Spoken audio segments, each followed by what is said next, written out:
Celebrity voice impersonation not an endorsement. Why go to a single furniture store when you can go to Big Sandy Superstore? Shop and compare America's top 5 mattress brands, plus Nectar and Purple. And choose from over 22,000 in-stock appliances from the top brands at the guaranteed lowest price. Or furnish the room of your dreams with a large selection of American-built furniture. With financing plans for just about anyone, there's nowhere else quite like it. Big Sandy Superstore. When you download the Kroger app, you have easy access to savings every day. Get the most out of weekly sales and receive personalized coupons to save on your favorite items, all while earning 1 fuel point for every $1 spent. Kroger makes it easy to save while you shop, whether it's in-store or online, so you get the most value out of every trip, every time. Download the Kroger app now to save big on your next purchase. Kroger, fresh for everyone. Must have a digital account to redeem offers. Restrictions may apply. See site for details.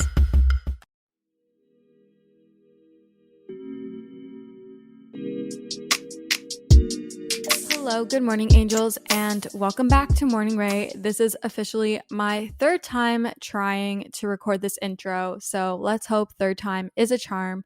3rd time's the charm. 3rd time's a charm. The charm. Whatever the catchphrase is, whatever the saying is.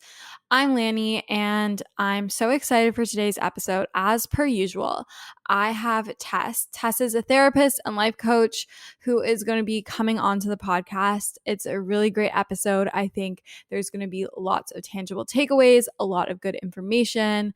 You're definitely going to want to grab your notebook and tune in and really listen to this episode. I'm super proud to be putting it out, and I know you're going to love it. A little background on Tess. She is known as the Millennial Therapist by CNBC, although you'll learn in the podcast that she doesn't really call herself that, but that's what CNBC calls her. She specializes in helping millennials discover their unique life path and offering individuals concrete tools and skills on navigating obstacles in their lives when feeling lost. She's a vital resource for those who may be feeling stuck, uninspired, or uncertain by where they are in life.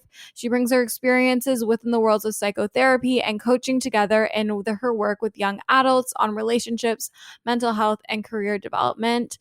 She's been working with millennials closely and intimately for the past decade, and she has expert insights on the challenges that young adults, so like you and me, and what we experienced during these tough times, especially like the pandemic. In the episode, we discuss everything from signs that you're overdue for a mental health day and how to approach asking your boss or those around you to help you get that mental health day, how to address feeling overwhelmed and the pandemic fatigue that a lot of us are feeling, ways to set and maintain healthy boundaries, whether it be in your relationships, whether they are platonic or romantic, or in your working relationships, professional relationships, whatever it may be. We also talk about a few other different things. I really loved having Tess on. Tess and I spoke a little bit about my experience with therapy and how to go about asking for help if you want to start out therapy. And so that is what we talk about. But until then, let's get into our weekly intention. Now, I'm going to be honest, I haven't really set this before. Normally, I write it out in front of me. We're kind of winging it. But I do know that I've been drinking a lot more than I normally have. Like, I actually feel like I'm back in first year and I'm on my streak, I guess you could say, of weekend benders, and yeah, it's all fun and I'm having so much fun and I don't regret any of it, but I do need to chill down a little bit. So my weekly intention is to chill on the drinking, to have more nights in, and to just zen out a little bit, provide a little self-care, get my sleep schedule back in check, eat a little better, drink more water, and kind of just reset and re-energize and really dive into the school year. School has started, so I really just want to be head focused and headstrong into my final semester of school ever, unless I for some reason go back, which I don't see happening.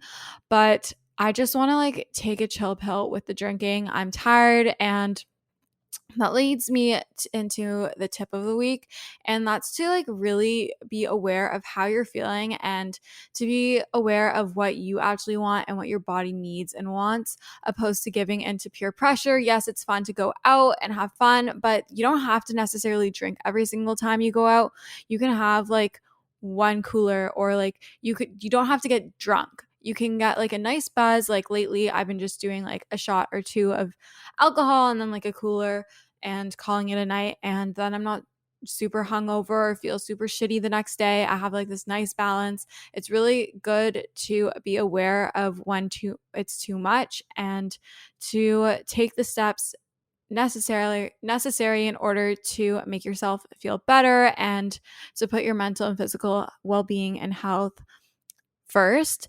So those are my weekly intentions and tip of the week. On to my current faves. I'm currently obsessed with my nails. I actually disliked them at first, but they grew on me a lot. I just have these short nails right now. I cut my nails down a lot. I always get natural nails, shellac manicure, and I got just OPI bubble bath shellac on. I did 2 coats and I got a coffin shape. Obviously, it's not super coffin because my nails are shorter right now, but I'm just like vibing with the natural look. Love it a lot. And then another current fave, I just got the Bondi Boost shampoo and conditioner. I got the hydrating shampoo, like the one that helps your hair grow, and then I got the repairing conditioner. Used it once or twice so far. Really love it. I will report back on if I see any quote unquote results, but I'm really liking that. And I'm also trying to blow out my hair with a round brush and a blow dryer opposed to the Revlon, because the Revlon like blow dry brush situation was damaging my hair. Maybe it's because I was putting on the high setting. Not really sure. Probably is that. But I really wanted to try to teach myself how to use the brown brush and the blow dryer. So my mom, when I was home, showed me how to do it and she did it for me. Cute little bonding moment. But I really want to get super handy with that, and hopefully that helps my hair health a little bit. But the episode with Tess is a bit longer, so I am going to let you guys listen to that. I hope you enjoy it. And here is Tess. Hello. So I'm here with Tess. Welcome to Morning Rae. How are you? Good. Thank you so much for having me. Of course. So for those who don't know you, who are you? Where are you from? And what is your zodiac sign? Well, my name is Tess Brigham. I'm a Northern California girl I live in the San Francisco Bay Area. My zodiac sign is Cancer, and I'm very much a Cancer. I don't know if that's depending on how people feel about it. I don't know if it's always a good thing. Everyone has feelings about it, but I am definitely a person who, right, little hard on the outside, but very, very soft on the inside. And once you get to know me, I'm fiercely loyal. And but we are sensitive, us Cancers, for sure. Yes, for sure. I'm a Leo, so I'm someone who's like very loyal. Mm-hmm. Yeah, that's just what I've heard. I've gotten this feedback when I've gotten my chart read where they've said, you need to have a little bit more of that Leo energy, because there is something about Leos who, right, that sort of like, here I am, take me or leave me, like proud, this Yeah. no self-doubts of who you are, like love, and I think that energy is a good thing sometimes, because that when you get filled with self-doubt and unsure and all of that, it's just, it's a you can just drain the circle of, drain the sink, just constantly going in circles about certain things. Yeah, I love embracing my inner Leo. I feel like when I was growing up, I never understood, like, because I was so shy growing up. I feel like now in big social, like, events and stuff, like, or big social settings, I get a bit more shy again, but definitely one-on-one I'm more outgoing. And when I say like I'm shy, they're like, what are you saying? Like, you're not shy at all. But then my friends, like, if they really are observant and aware of like and know who I am, and they see me go into like a group setting with maybe like I don't know every single person and I feel a little out of my comfort zone, they're like, oh, that's what you were talking about, you're a little more standoffish.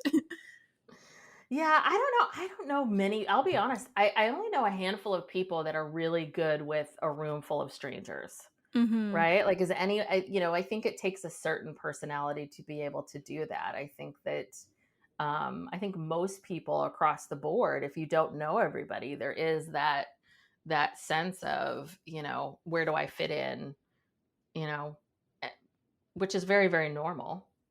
Yeah, for sure. And like I always find that once I get a bit more comfortable, I definitely feel like I can open up more and be more like my usual self, how I would be in Mhm. a smaller situation. Yeah.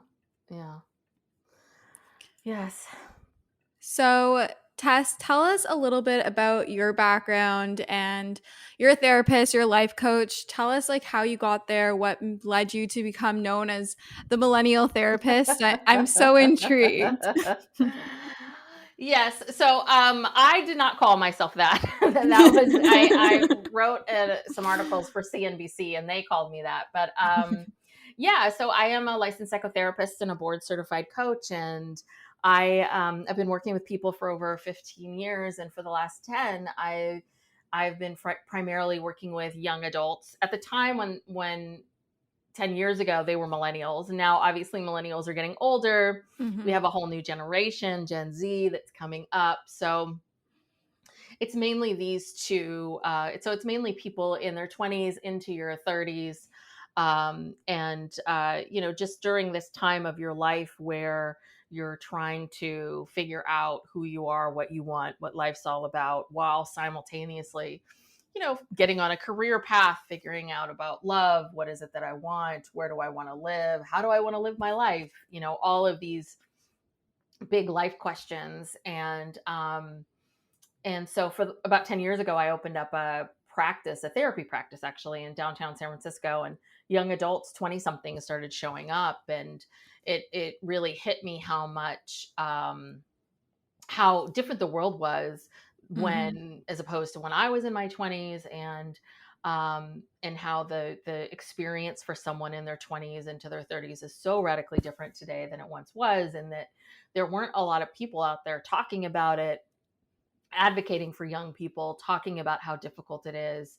Um, the evolution of figuring out who you are as a person is difficult for everyone across the board. But the world that we live in today, between social media and the internet and the vast amount of information, coupled with the pandemic and the world that we live in, it is 100 times harder to be young today than it has ever been before. And um, so I felt like, that's really what got me interested. And the other thing that I noticed was that it was my clients needed coaching more than they really needed therapy. They needed therapy. They wanted help in terms of, addressing mental health issues, but a lot of it really was around like, how do I make decisions? How do I not fear failure?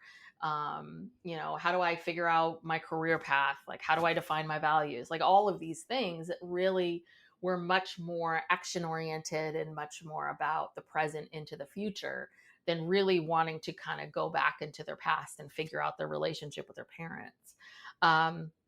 Stuff that's more traditional therapy work. So that's when I got very interested in coaching, and I eventually became a board certified coach, and then really made this transition into, I do both essentially. But most of it's coaching these days, because that's really what people come to me for and what people are really needing and wanting in the world that we live in. What type of therapy were you doing before? So I go to therapy. I believe she's actually technically called like a social worker Mm-hmm. or a counselor, and I do Mm-hmm. cognitive behavioral therapy Yes. with her to help with my anxiety. What did you specialize in, or what do you specialize in? Yeah, I was trained in cognitive behavioral therapy, so CBT. And every therapist, some are very traditional. Some will be like, I only do CBT and that's it.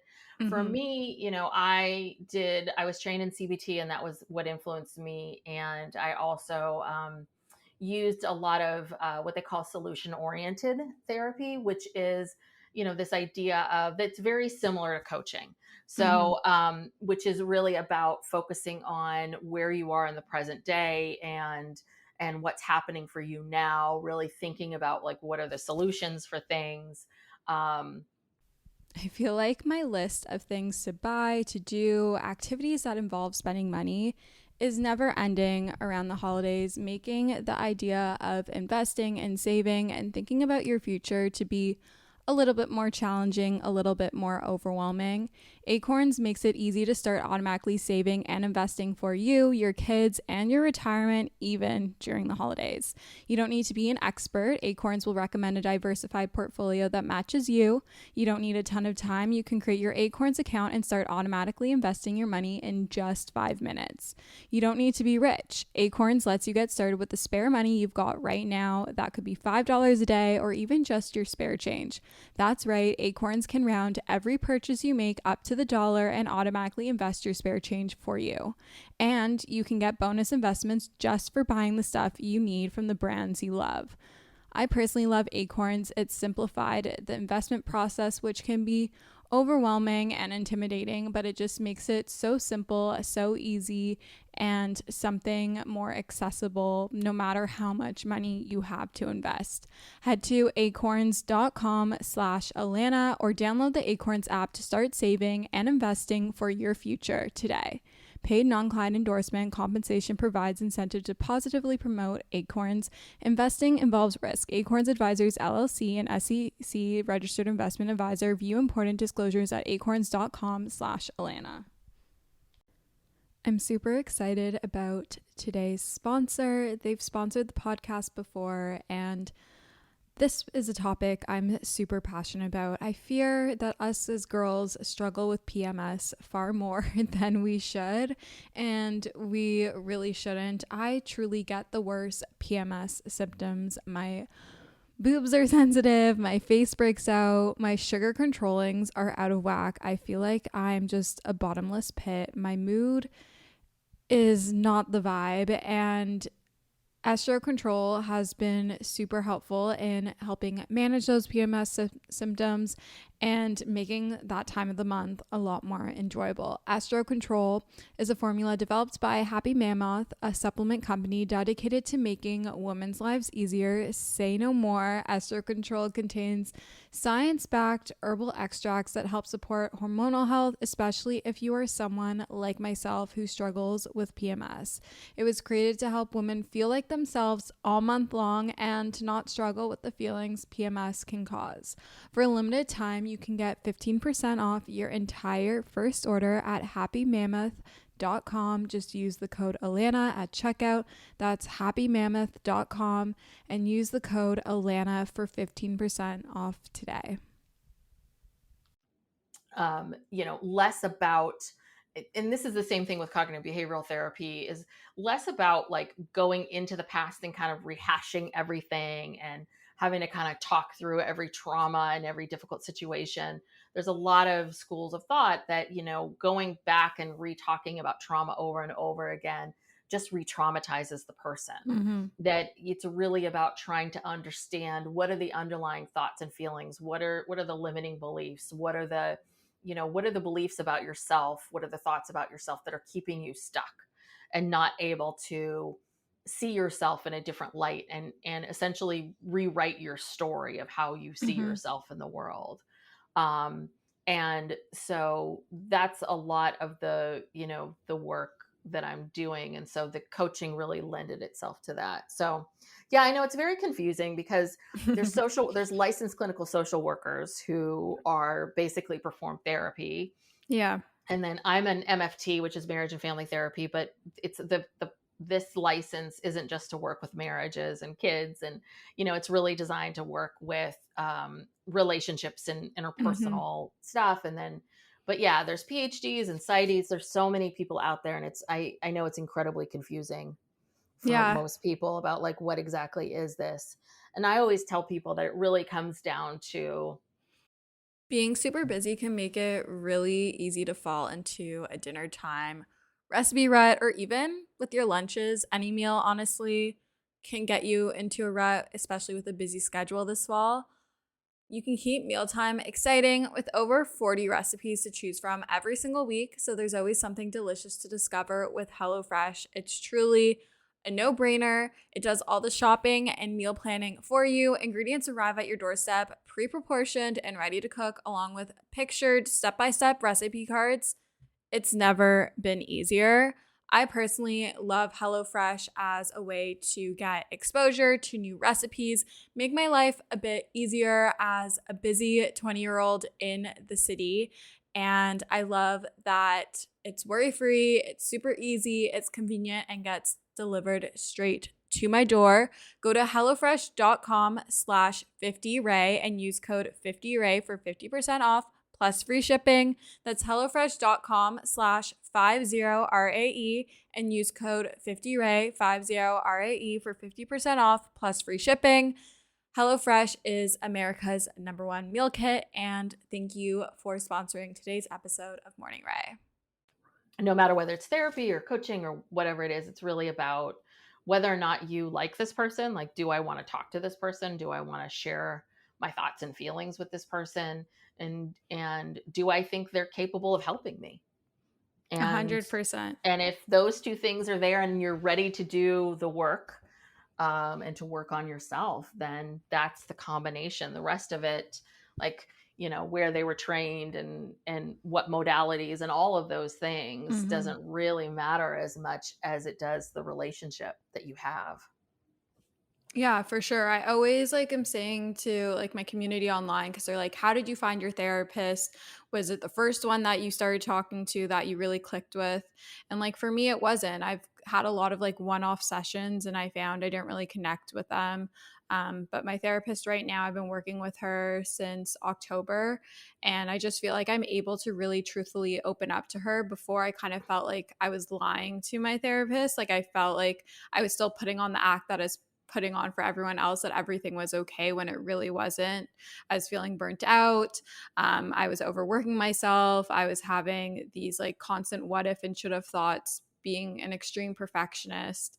But once I found the person that I felt really could get me to open up and could really provide me with the tools and the help that I needed, that's when it all clicked. And so that's how I found my therapist. So it really depends. They don't have to have some specific title. You could go to a million people with quote unquote the same sort of certifications or whatnot, but if you don't connect to them, that's really not going to provide you the help that you really need. Yeah. And I always tell people, you're the person seeking help. You're the one who is, it really comes down to you, and what you want, what you're looking for, what works for you. Any good therapist any therapist will get on the phone with you and chat with you for at least 20-30 minutes to see, if this is a good fit and all of that. And, and I've said to people along, over the years of no, I don't think I'm your person. Let me, I think you need more of this, or you just get a sense of it. And so hopefully a good therapist will steer you in the right direction. But yeah, I tell people all the time where, the worst case scenario is you go in, you pay the session fee, you meet with someone, and yeah, okay, it doesn't click, but you learn something about yourself and you learn more about what you're looking for and what you want. And I far too often see people who they go with a therapist, they feel like they can't be, they don't feel comfortable with them. They meet with them a couple times, they never feel comfortable, and it's such a bad experience that it sort of turns them off from it. And so the idea of going back and talking to someone seems just awful. And so they don't get the help that they need. And the thing is it's like anything. It's you sit on a lot of love seats before you buy the love seat. You drive different cars before you pick the car. It's the same idea. If this is going to be a long-term relationship that you're going to build, then yeah, you should make sure that, you should try out a few different people to see what is really right for you. And it will, it will give you a tremendous amount of information. 100%. Right now, I feel like a lot of people have been experiencing burnout, or overworking themselves, especially with work from home and hustle culture being a huge part of society. What are some signs you've noticed that are common amongst people that means they're overdue for a mental health day, a day to just sit back, relax, and really reset, re-energize, and get their head in the right space? Yeah, I think well one big one is if I, if you stop and ask yourself when's the last time I took a day off? Mm-hmm. If you're hunting for if you're like, whoa, wait a second, hold on, we're in August now, September, where are we?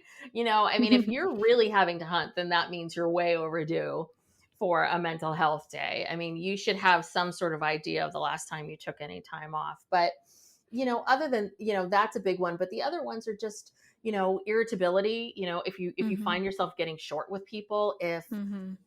if you're having a really hard time motivating yourself in the morning, even just you feel tired all the time, you're having a hard time getting out of bed.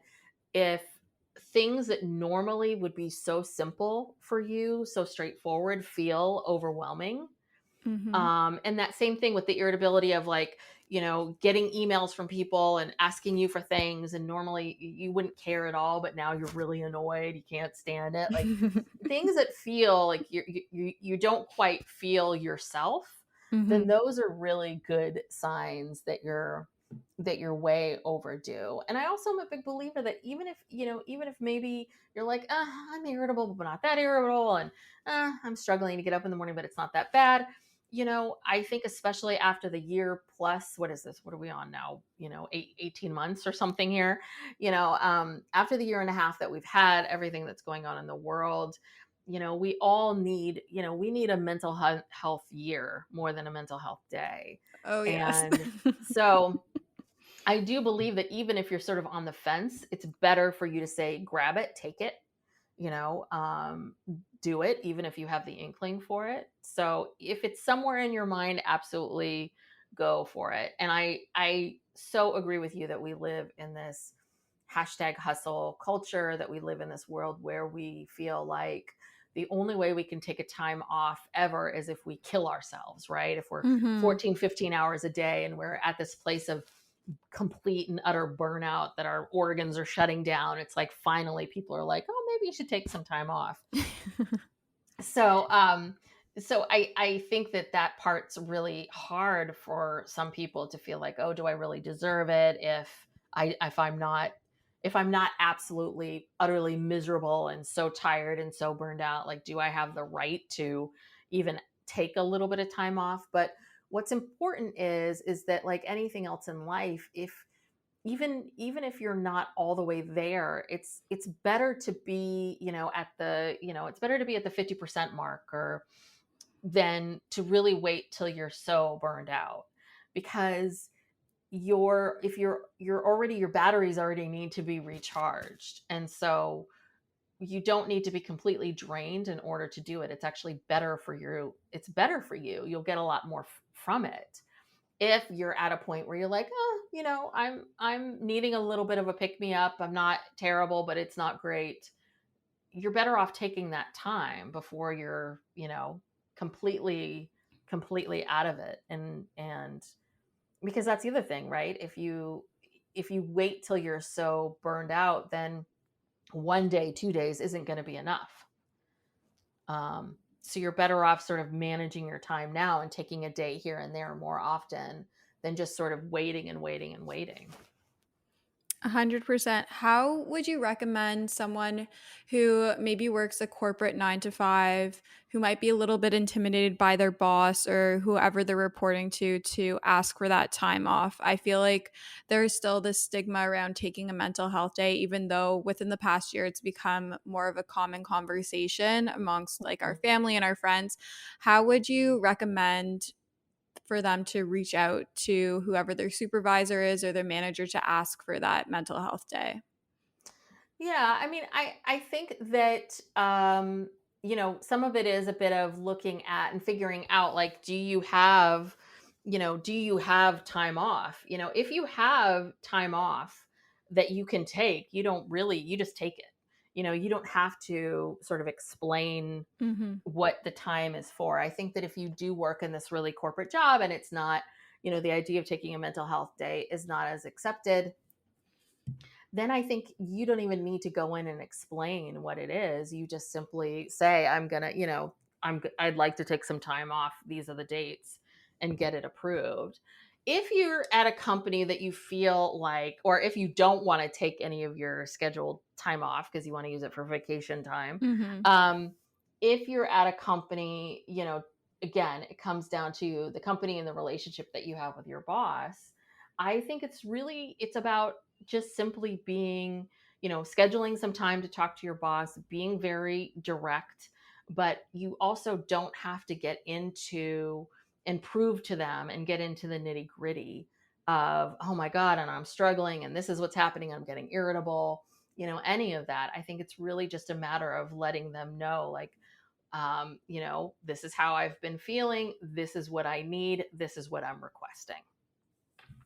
Yeah, I love and that. and I think what's hard is, especially when you're young, it's hard to feel like, oh, should I ask? And I think especially women, we feel like we should, overcompensate Mm-hmm. and dance around it and all of that. And the best thing that you can do is really walk in there with this idea and this, with this intention of, there's nothing wrong with me asking for this. This is something that I need for my health. If I had a broken leg, it would not be an issue whatsoever if I said I needed to take some time off and rest my leg. So, really going in there with this intention of, this is what I need, and really stating it very simply. I think that if you get some pushback from your company, there's different ways to go about it. But I do think that this is I think then you have to ask yourself, like, am I, do I want to continue to work for a company that won't support me when I'm really needing time and space Mm-hmm. away? And, do I, some of this stuff, I think that's really, really important. And I think this is what we're seeing a lot across the board of people leaving jobs these days for this very reason. So the hope would be, especially with everything going on, that your company does get and understand and wants to, companies, they want to keep you. They do, as much as they seem like they're this big cold, institution. It's much less expensive for them to give you some time off than it is to replace you. Yeah, for sure. So it's really about going in there and advocating for yourself and knowing your worth and knowing that you are a good employee and you're worthy of having some time off for yourself. So I used to work at Lululemon, and I literally worked just in store as an educator, which is their fancy word for a sales associate. But Lulu is a huge advocate for caring about your mental and physical well-being, which I'm sure even like just as a consumer. So we had an employee assistance program. So I was able to seek counseling for stress, whether it be related to work or not, for free from them. Mm-hmm. And then in the pandemic, they actually introduced, I can't remember their proper term, but essentially it was a mental health day that you could take. And you didn't have to provide any like explanation. You could literally just say, I want to take a mental health day on X date, and they would give it to you. And it was like paid time off. It wouldn't come out of your vacation, wouldn't come out of your sick days or anything. It was like this whole separate thing. So I hope like more companies move in that direction. I know the agency that I work for right now, my boss is super understanding, and I'm super grateful for that. But I really hope that we start to see more corporations, especially like the really big ones, move to prioritize mental health, because at the end of the day, if your employees aren't mentally healthy and there and present, you're not going to get the performance and the results that you want as a company. Mm-hmm.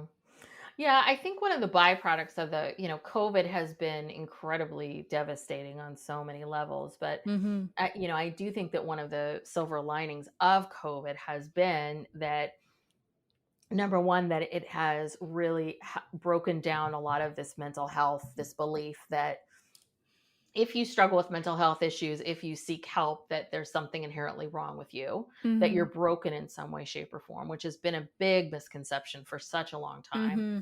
And I'm so glad to see that people are talking about it a lot more.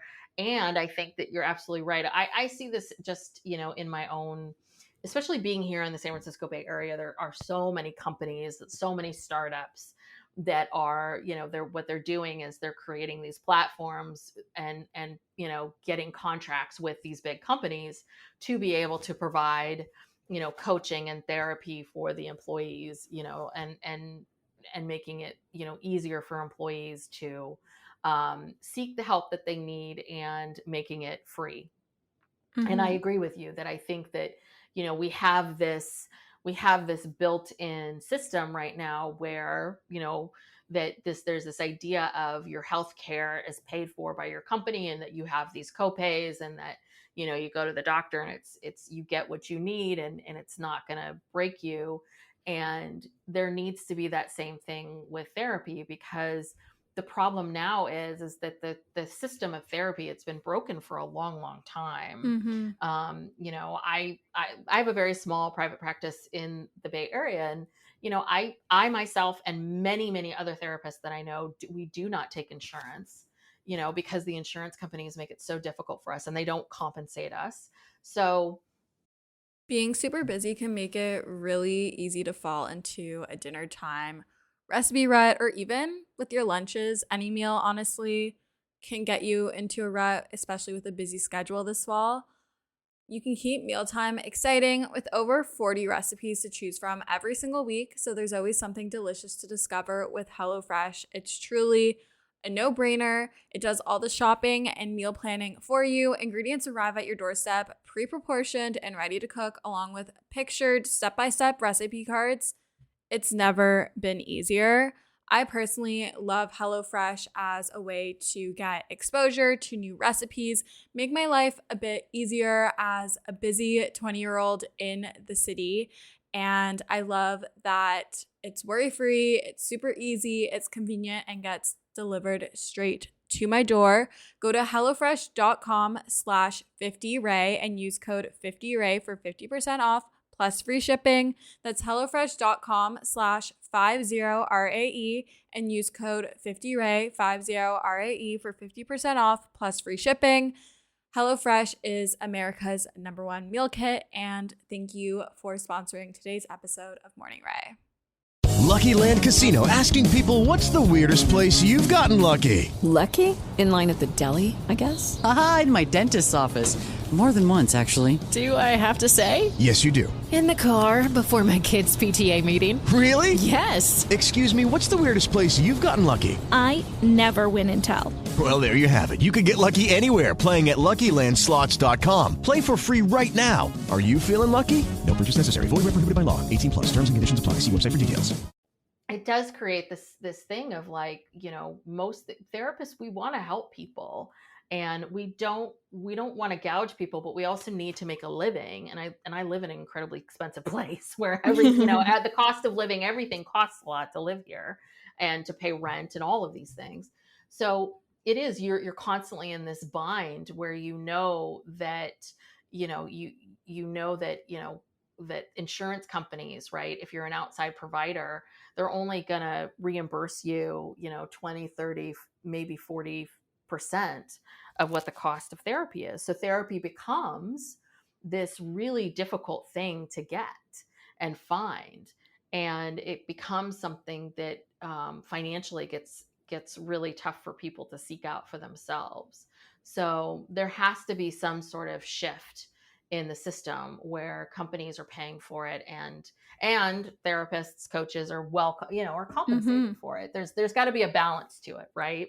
Yeah, for sure. And I think what we see now is a lot of insurance companies kind of betting on the fact that people aren't gonna, they're just not gonna bother finding a therapist through the insurance company, or they're not gonna send in the claims or whatever it is.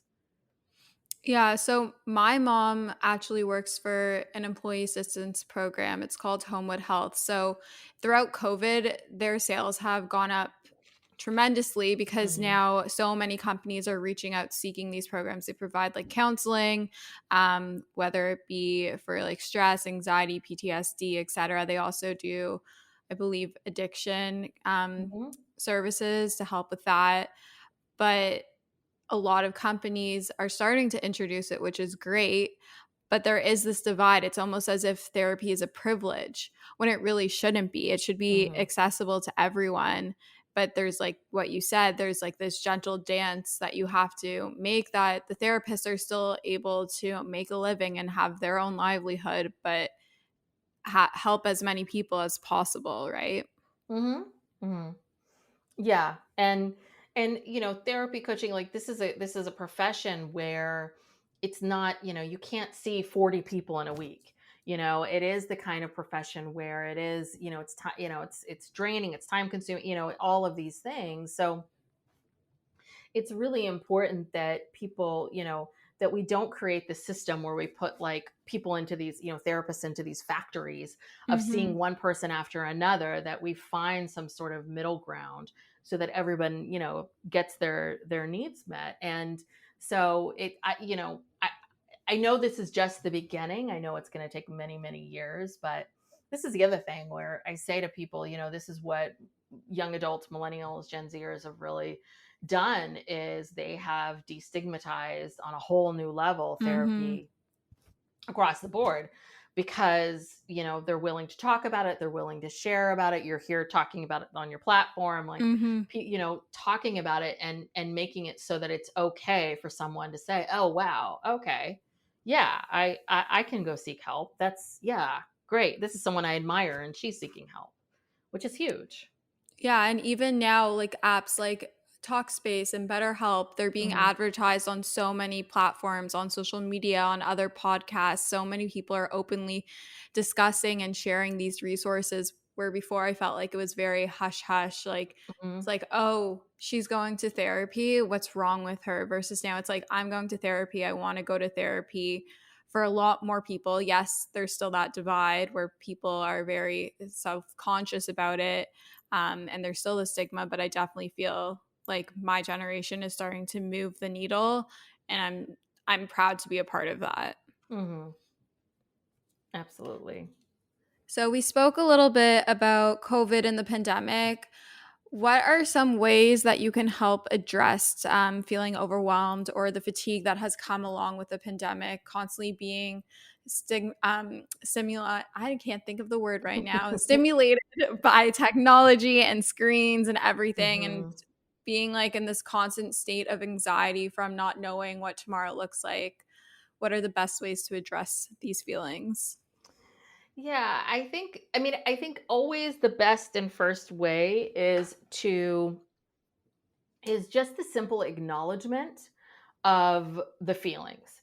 Because the other part of it, what's really important for people to understand is that if you really take a step back and look at it, we've all been at this heightened state of anxiety and uncertainty for a year and a half.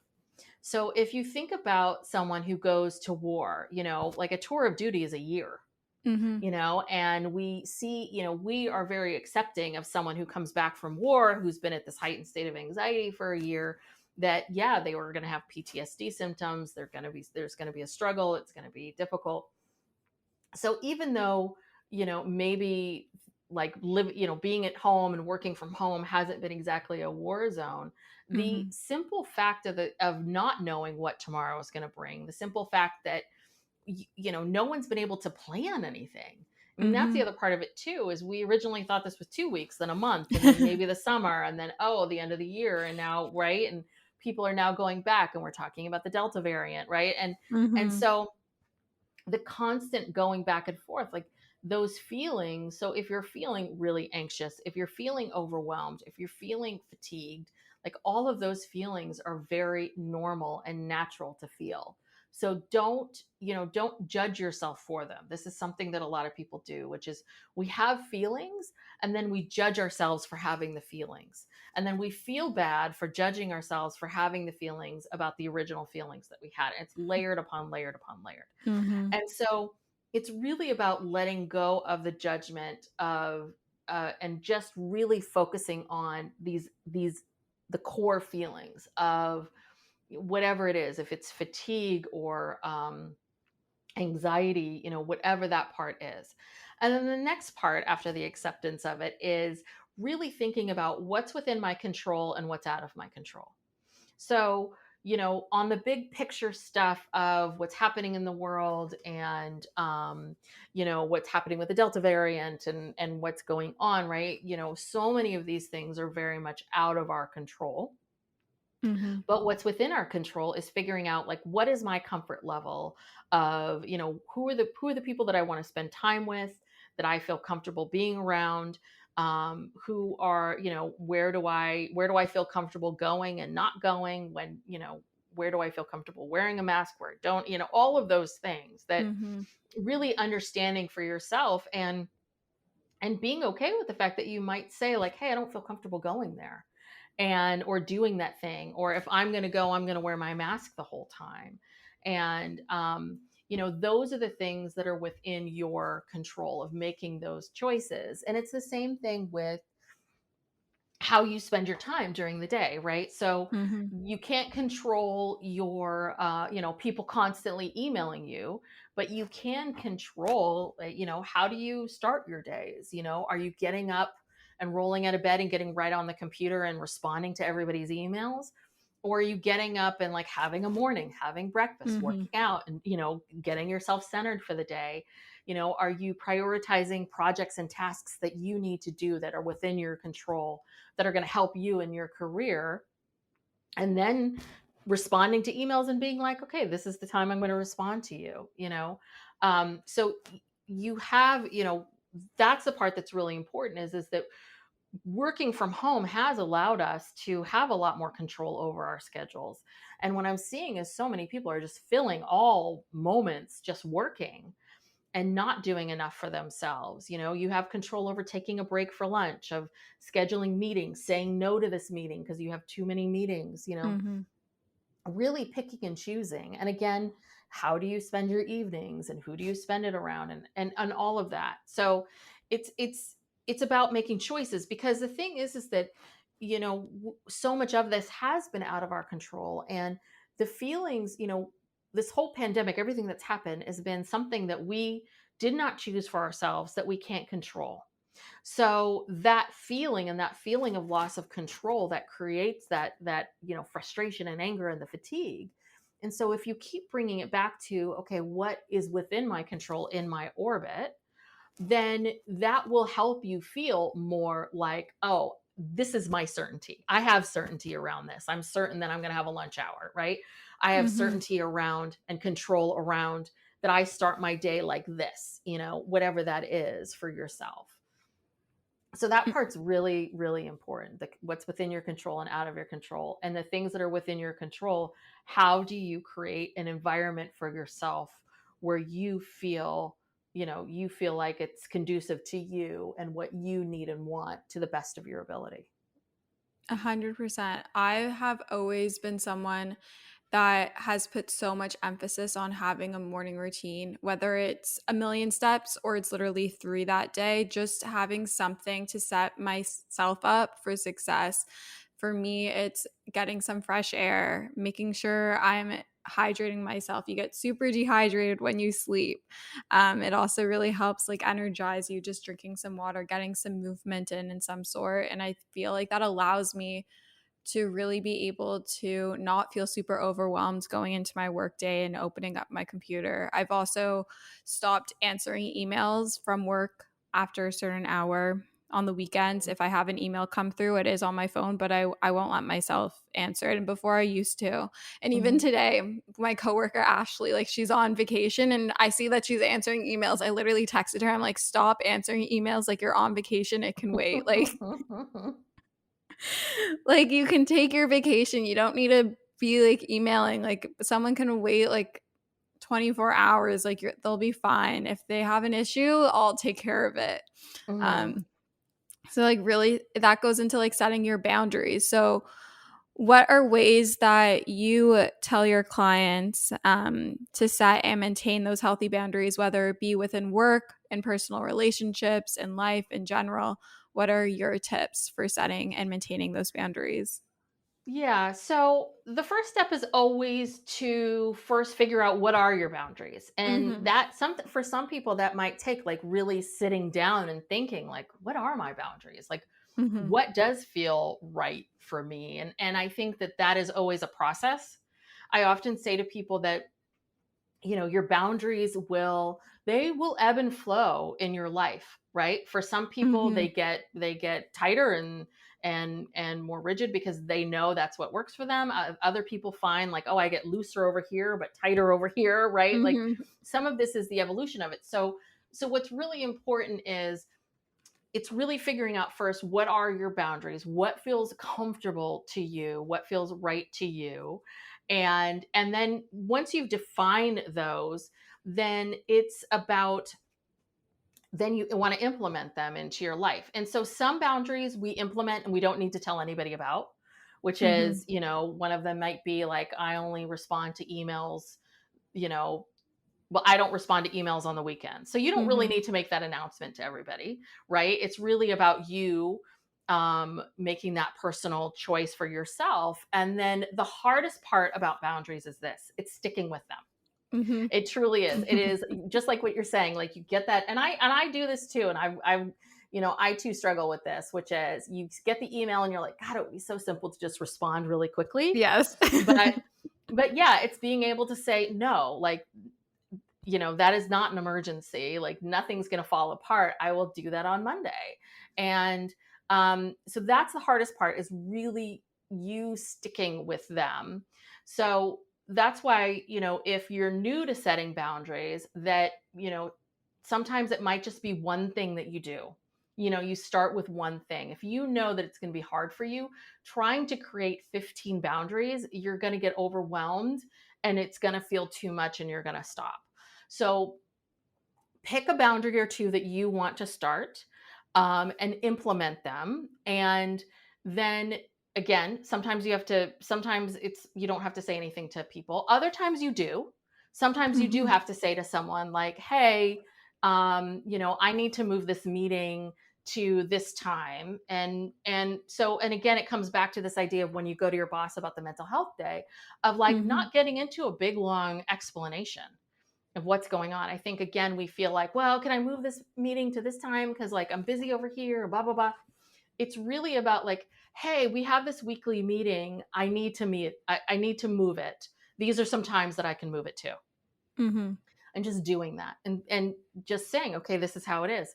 And so then now you've moved that meeting. Now you have 12 to 1 every day open. That's your lunch hour. And then it comes down to like, how do you honor that time and how do you hold that for yourself? And yeah, you might have to over and over again say to people, yeah, hi, I see that you scheduled something. I'm not available during that time. We need to move it. And yeah, you might have to say it over and over again. That's the other part of it too about boundaries, is it's sticking with it. And the other part of it is, even though you may have to remind someone of your boundary several times, it doesn't mean that the boundary is not a good boundary. It just means that some people get it quickly. Some people get boundaries instantly and they're very respectful and they can do it. Other people need to hear it 20 times. And I know it's annoying and I know it's frustrating, but at the same time, my guess would be the people that need to hear it 10 times, 20 times, those are the ones you probably have the most problems with. And those are the ones that the relationship needs to change. And again, just because you have said it several times doesn't mean that it's wrong or that you shouldn't ask for it. It just means that they have a hard time with it or they don't quite hear it or understand it. But, and then, as you're bebopping along, you will get triggered. You will want to, go against the boundary. And then you just have to keep reminding yourself of the original, like, why did I set this boundary? Like, why is this important to me? And that's part of the original part of like asking yourself, like, what are the boundaries that I need and why is that important? And then constantly reminding yourself, this is really important to me. Like, I know that when I have a lunch hour that I feel better, I feel more centered and able to do the work for the rest of the day. I'm a better parent, I'm a better partner, whatever it is. And reminding yourself of that and how important that is. And that, saying no or saying, asking for what you need, there's a larger piece of it. It's not just you being able to eat a sandwich in peace. There's a bigger part of it that you want for yourself. When it comes to sending setting and maintaining boundaries in a relationship, whether it be a platonic or romantic relationship. Do you have any tips if you feel that the person that relationship is with, they're not really respecting it, and how to go about that? Yeah, I mean, I do think that if you have a partner, friend or otherwise, whether it's platonic or not or romantic, that if you're setting a boundary with someone and you're having to reiterate it and they don't respect it, to me, and I feel like that is a huge, huge red flag and a really big, like, I think you have to ask yourself about the relationship. Mm-hmm. A good friend, again, sometimes your friend might need to hear a boundary more than once or twice. But if you're having to, if you're having to every single time, reiterate a boundary to a friend, if they never seem to be hearing it, if they're not getting it at all, I think you really have to ask yourself, like, how much do I want to be in this, how much do I want to be in this relationship? What am I getting Mm-hmm. from it? Because I do think that there is something, I mean, it's very, when someone doesn't respect your boundaries constantly, right, over and over again, then, there's a couple things happening, right? One is that they're not being respectful of you, for Mm-hmm. sure, and they're not thinking about you, which is a big problem in any relationship. And the other part of it too is, yes, there are some people out there who they have no boundaries, or because of their own stuff that's going on, like they can't respect someone's boundaries. And again, that's not got nothing to do with you, it's got to do with them. And Mm-hmm. even though this might be someone, like a friend that you made that you really like and you enjoy, spending time with, you might find like, hey, they're at a point in their life where they're not really ready to be a very good friend. They need to Mm-hmm. work something out for themselves of why they can't respect someone and someone's boundaries. Same thing with a romantic relationship. It's the same exact thing, that you need to be, that a big part and a big foundation of relationships and a cornerstone is respect. Mm-hmm. Respect is huge. If you have contempt for your partner, if you're defensive, if you can't hear them, I mean, those are sort of the core things that break people up and that make it not work. So if you're having to constantly go back to that person over and over again, then I think you have to reevaluate the relationship.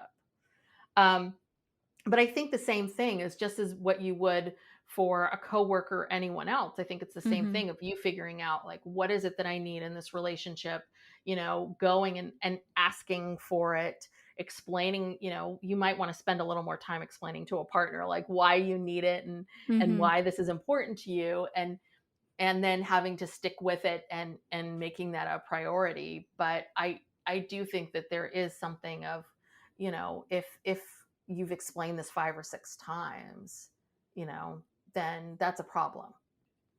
Yeah, for sure. I feel like I've gotten really good at being communicative, and thank God to my therapist because before that was definitely something that I needed work on. But even so, me and my friend Corey, she's come on my podcast before. In high school, we broke a lot of boundaries with each other. Like we would set boundaries and say, I don't like how you're talking to me or the way that you're treating me or whatever was going on in our teenage minds. And we had to end that friendship for a while. For 3 years, we didn't talk. But now it's crazy what can happen when you set those boundaries and you're both respectful of them. And now we have this super, super healthy relationship. So it is possible for it to change if they aren't respecting the boundaries, if you're in a situation. But I think it's really important. I feel like a lot of people, especially young individuals, are fearful of setting those boundaries in fear of losing that friendship or that partner, and or in fear of like judgment of how they'll react. Mm-hmm. Yeah, I hear this a lot from my clients where they'll say, well, I don't like difficult conversations. Mm-hmm. And I'm kind of like, well, first off, it's only going to be a difficult conversation if you label it a difficult conversation. Because what you're already saying to yourself is, for me to set a boundary with someone that I care about, that I respect, and I want them to respect me, that's going to be difficult, right? And so Mm-hmm. you're already sort of setting this up in your mind that ask for what you want and need is seen as being difficult, or that makes you a difficult person. Mm-hmm. So I'm always trying to reframe it for people of like, yeah, we have conversations that are, a little bit harder to have, but they don't have to be difficult. And I think that part's really important is that having slightly uncomfortable, having challenging conversations, having conversations that require you to be a little vulnerable, like that is going to be a part of your life forever and ever and ever. And there's no way to get away from it. And that the more you do it, the easier it will be. And that, you will get to a point in your life where you're very used to having difficult, I don't want to say difficult, like you're very used to having challenging these conversations with people, right? That it's a part of life. Like if you are never willing to have challenging conversations, then you're never going to challenge yourself. You're never going to challenge the people around you. Like, and that part's really, really important. So don't shy away from these kinds of conversations because they're very, very important. And just recognize the more you do it, like anything else in life, the more you do it, the easier it will be, the more comfortable you would get with it. And the more you will realize that some people will respect it and some people won't. And yeah, you might walk away from a relationship, but in the end, what you discover is like, oh, you know what? I'm better off without it.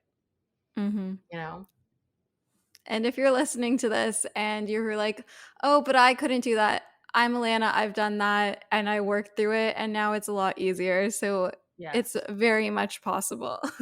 Yes, it is. It is. So please don't shy away from it, because I think it comes back to this question of like, what kind of life do you want to live? Right? Like, how do you want to live your life? Like, what is it that you want for yourself? Do you want to be challenged? Do you want to feel like you have control over your life and your schedule? Do you want to surround yourself with people that love you and respect you? Do you want to love and respect people? Like, if you're saying yes to all of that, then those things don't just fall into your lap. You create that. And so part of creating that is sometimes having to, again, be vulnerable with people, or open yourself up to criticism, or open yourself up to maybe losing someone. Like, all of those things, they're part of the package of living a certain kind of life.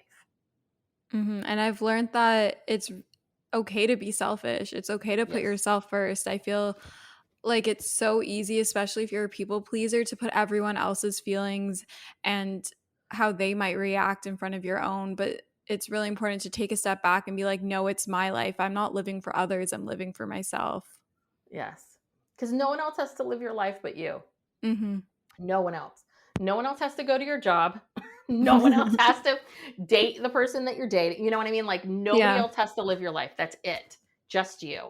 So you have to like it. You have to enjoy it. And you have to like the person that you are.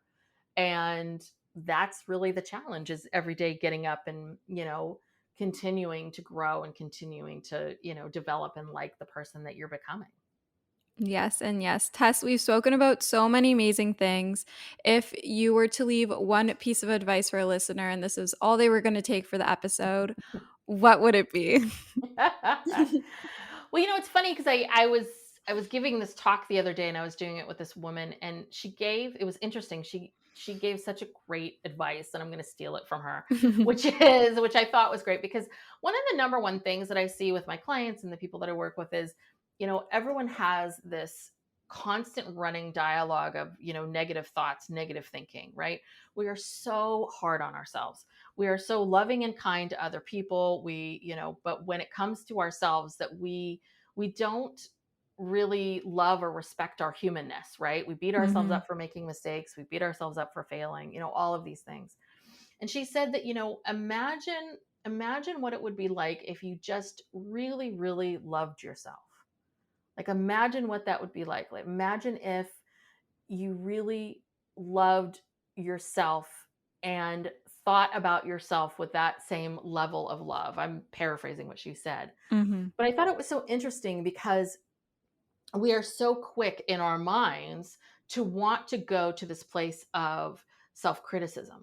And it's like, imagine if, when you make that mistake, or or something doesn't quite work out, or whatever it is, imagine this person, and you can almost set yourself outside of that, of like, imagine if this is this person that you really, really love and adore and think is wonderful. How do you react? How do you think about that? And again, it's much easier said than done, but the relationship that you will have, the biggest relationship, the most important relationship you'll have, is with yourself. And so loving yourself, appreciating yourself, respecting yourself, that's everything. Because that's your core relationship in life. I love that so much. Wow. So Tess, plug yourself out. Where can the listeners find you? If they want to get in contact with you, see what you're up to, tell us where they can find you. Yes. So you can find me in a couple different ways. I'm on Instagram, Tess_Brigham, and I give a lot of great help and advice, a lot of the stuff that we're talking about today. I put that on my Instagram. But if you go to my website, just tessbrigham.com, I'm revamping my website right now, and I'm really excited about it. I'm relaunching in November. I have several courses that I'm going to be offering. The big one is called True You. It's all about finding your true self, a lot of the things that we're talking about today. And so the way to find out about the courses and all of that is to go on my website and just sign up for my newsletter. I have this newsletter. It's free every single week, called Sunday Mornings with Tess. So Sunday morning, you'll get an email from me. And I give you, I teach you a concept, and then I give you like a tip or a trick for the week of something to think about, something to work on for the entire week ahead.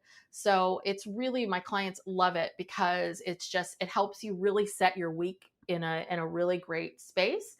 And it gives them something simple that they can work on and that they can start to see some changes in their lives. So sign up for the newsletter and you'll get all the information about me and where I'm at and all that good stuff. I love that. I'm going to sign up. And yes, I love that. And everything will be linked in the show notes. So if you missed anything, you guys can just go to the show notes of this episode and then click on it. But thank you so much for coming on Morning Rae, Tess. It was a pleasure having you on. Oh, well, thank you so much. Thank you for having me. Of course. If you guys like listening to this episode of Morning Rae, make sure to rate, review, and subscribe, as it really helps support the pod. I love you guys so much, and we'll chat soon. Bye, guys.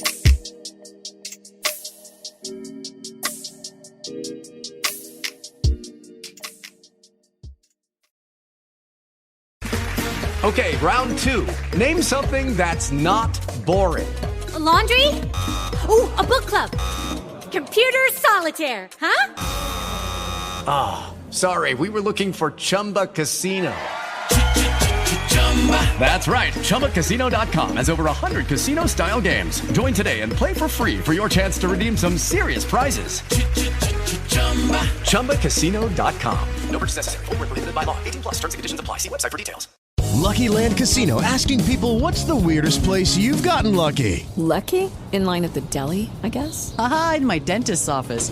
More than once, actually. Do I have to say? Yes, you do. In the car before my kids' PTA meeting. Really? Yes. Excuse me, what's the weirdest place you've gotten lucky? I never win and tell. Well, there you have it. You can get lucky anywhere, playing at LuckyLandSlots.com. Play for free right now. Are you feeling lucky? No purchase necessary. Void where prohibited by law. 18+. Terms and conditions apply. See website for details.